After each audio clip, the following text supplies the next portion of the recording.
Hey y'all, it's Gina and welcome back to my channel. Today we're going to be talking all about how to wash curly hair. I'm going to be going into detail and really break it down in simple, easy to follow steps. If you're a beginner at taking care of your curly hair, then this is definitely going to be helpful for you.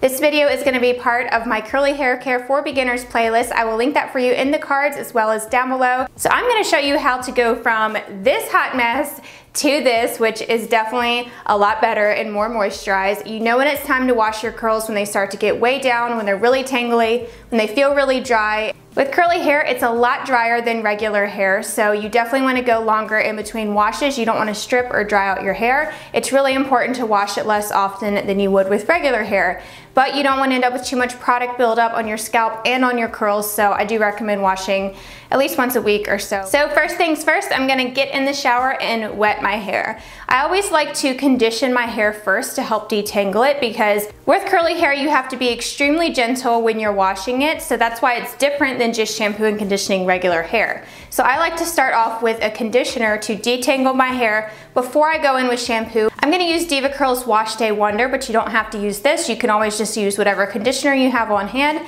Just make sure it is silicone free, and I have a video all about the Curly Girl method for beginners, which avoids sulfates and silicones. I will link that for you down below. Make sure you check out that first, because it's going to inform the products that you actually buy. So Wash Day Wonder is pretty much just a detangling conditioner. It's a little bit lighter than a regular conditioner, but it does have a lot of slip, which helps detangle the hair. So I'm going to apply this all over my hair. I do apply this to my roots because I have a lot of tangles at my roots when it's time to wash my hair. Then I'm just going to gently detangle it with my fingers. You want to start from the bottom and work your way up, because you don't want to rip the hair. You don't want to tug too much on your hair. It's extremely fragile and more easy to break when it's wet, so you want to be very careful. So that's why I recommend using your fingers at first, because if you go in with a brush or a comb, you can't feel if you're snagging or breaking your hair, so you want to be very gentle, which you can use your fingers to separate the tangles. And I recommend just kind of working the product into your ends and gently pulling apart the tangles to help detangle, and then also running your hands through like a comb. So now that we have detangled, it's time to shampoo. Now I am going to show you how to use both a shampoo and a co-wash. A co-wash is basically like a conditioner that actually washes your hair. It's in a cream form versus a liquid shampoo that really suds up. I'm going to show you both, which I recommend both and I really like both. But first I'm going to start off with the shampoo, and I do recommend using a shampoo at least every other wash day, or if you just feel like you need more of a cleanse. But I really like using co-washes, especially in the winter time or when your hair is really dry, so I'll show you that in a minute. But for the shampoo, I'm just going to use the Naughty Wave Hello Curl Defining Shampoo. This is extremely moisturizing. This has Irish moss and avocado oil in it. This is free from sulfates, parabens, silicones, all that kind of stuff. You want to make sure your shampoo is sulfate free. Sulfate is what's going to tangle up your hair. It's just going to strip the hair of the natural oils, and it's too harsh for curly hair, so you really want to make sure your shampoo doesn't have that. And by applying that conditioner first, we're going to have an easier time actually shampooing our hair, and it's not going to knot up too bad. One thing that I like to make sure of is that my hair does not feel drier after shampooing it. If your hair feels like straw, if it's matted up, if it feels really dry after shampooing it into where you can't even get your fingers through it, then it's probably not good for your hair, or it might contain sulfate. So after shampooing, your hair should not feel more dry and awful. It should feel still pretty good, but of course you still need conditioner. So when you're shampooing, you want to be extremely gentle. I like to just place my fingers up underneath my scalp, so I usually start around my temple area and I go straight underneath my hair versus starting on top and then just rubbing too much, because you don't want to create frizz. You don't want any friction that's going to cause any breakage. You want to be extremely gentle with your hair. This is the main difference with shampooing curly hair, is just being extremely gentle, not roughing it up too much and causing too much frizz and breakage and tangles. You want to be very gentle, especially when you're using shampoo versus like a co-wash, which is a little bit more hydrating. So as you can see, after I shampoo, my hair still feels pretty soft. Like I could run my fingers through it. Of course, it doesn't feel as good as it does after conditioner, but it's not too dry or anything, and it definitely helps with applying that conditioner first. This is from the same line from Naughty, the Wave Hello Curl Defining Conditioner. This has avocado oil and sea kelp. I love really moisturizing conditioners, but I'm actually going to go ahead and show you how I co-wash. My favorite co-wash is the Diva Curl No Poo, and this is called a no poo because it's not a shampoo. It actually feels like a conditioner consistency, but when you apply it to your hair and get it underneath the water, you can tell it kind of suds up a little bit. Like you can actually feel it cleansing your scalp, which I really like. So if you have extremely dry hair, then this is great for that because it's not gonna dry out your hair. It's not gonna cause too much friction or too much frizz. And I just work this all into my scalp. You might have to use more product than normal when you're shampooing with a co-wash like this because it just takes a little bit more, you know, to get that suds and stuff. And you do kind of have to stand under the water to make sure it mixes with the water, and you can get a little bit of a lather. Nothing crazy like a regular shampoo, but I feel like my hair is getting really clean and I love using this. If you did shampoo once a week with an actual lather shampoo, then midweek, like a Wednesday or so, you could use a co-wash if you still feel like you need to wash your hair, but you don't want to totally strip your hair or anything like that, and you just need a little bit more moisture. This is a great option.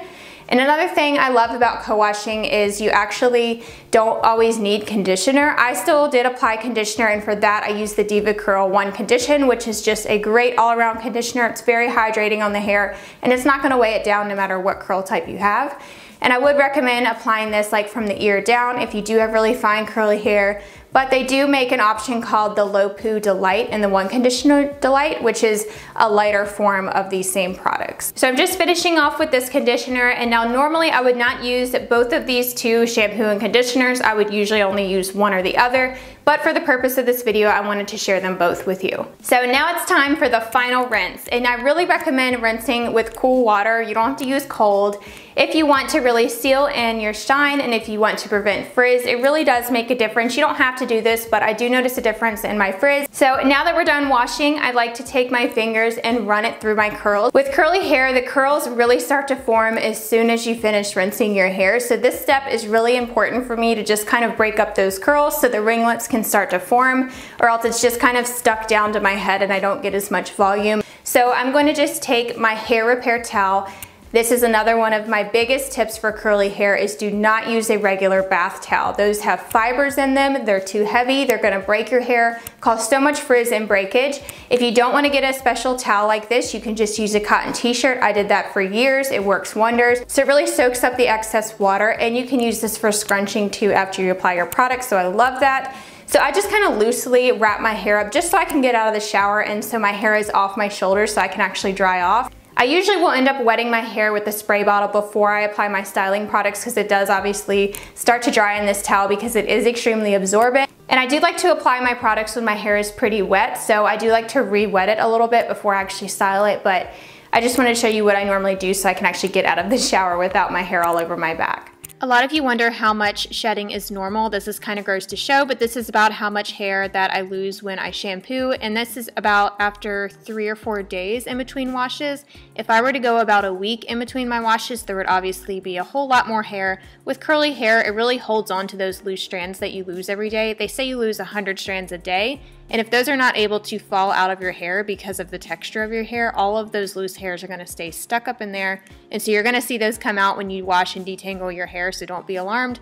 Maybe I'll do another video on shedding and stuff, so let me know if you want to see that in the comments down below. So that is it for how I wash curly hair. I hope this simplified it for you and really helped you better understand. A lot of people will skip over this when they're explaining their wash day routine, but I wanted to just start with the very basics on how to actually wash your hair and how it's different from styling regular straight hair. If you're transitioning your hair, I definitely recommend checking out that video that I have on how to transition your curls, as well as the video on the Curly Girl method for beginners that's really going to break it down in simple terms for you on how to understand the right products to purchase and the ingredients that you want to avoid. So if you're interested in any of these products that I mentioned, I will put links to all of them on the blog post that goes with this video. That'll be the first link down below. You can head over to there. I hope you subscribe if you haven't already. I post videos all about my 3B fine curly hair. I share really simplified tips for you guys, and I also do a lot of makeup how-tos and tutorials for the everyday person. So thank you all so much for watching. Bye everyone.